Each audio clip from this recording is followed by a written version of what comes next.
man chui ra kaming hi chu dal din sa ma ti ve mai hi nia dal din sa ma sa ser ve ti hi ni deu ber me kaming pum chu hey kan nun thon tu hi han sei do ni la sak trong tak chuan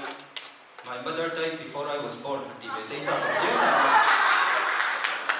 ke hi nu hun lo pasang atang ron piang ka dia ti ha no ban te ta tanga sei lian ka dia school ka lai te ko hian a bi gin ke hi chu rol ka hol lo em kalen ben pau le ka ben di hi chu so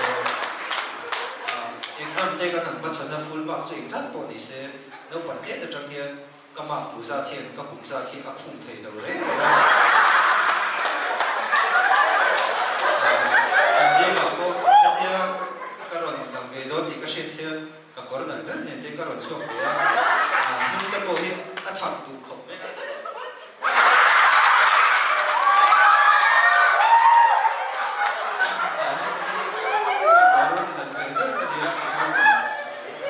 John ni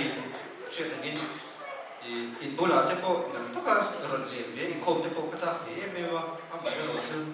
ke hi chu thu theng tu ba ko thu ta lo ni kai nga ya in khom don te kan po na pasaya bula man chu ki dan po le ka lo thu ni je la ani ne ta ka chuan dar te po a han thin ring don ni chuan in hi kai thot lo ka lo mai mi chi le thi na ni shi ta ko ka ka ba ka thei te kha dia la ser te hi ka han cha ya ki dang chun sai thia ma ke chu ka sai the ya ka te na kha dia sin a po ka sai ri ka in shak to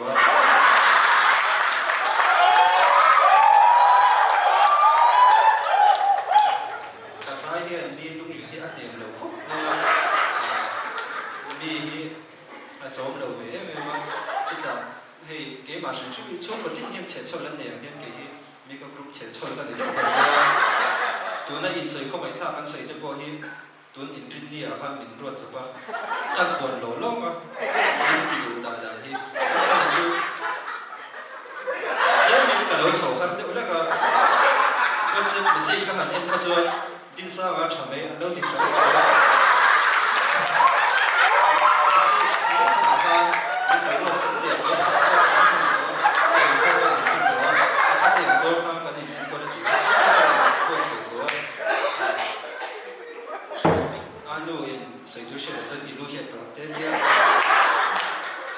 phải xong các cái sợi thầy thì bây giờ sẽ mạch po hình tạt tạt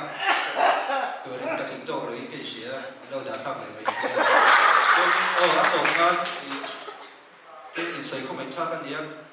bị đám ăn không mi hi ăn không phải thắc bao lại không phải là hi ăn ngọc ăn tỉ hi ăn lâu thì cái gì ăn phú phát thì sơn group đẳng cấp bậc khẩn này bậc này là sẽ cái gì sơn bậc thùng là cái lâu là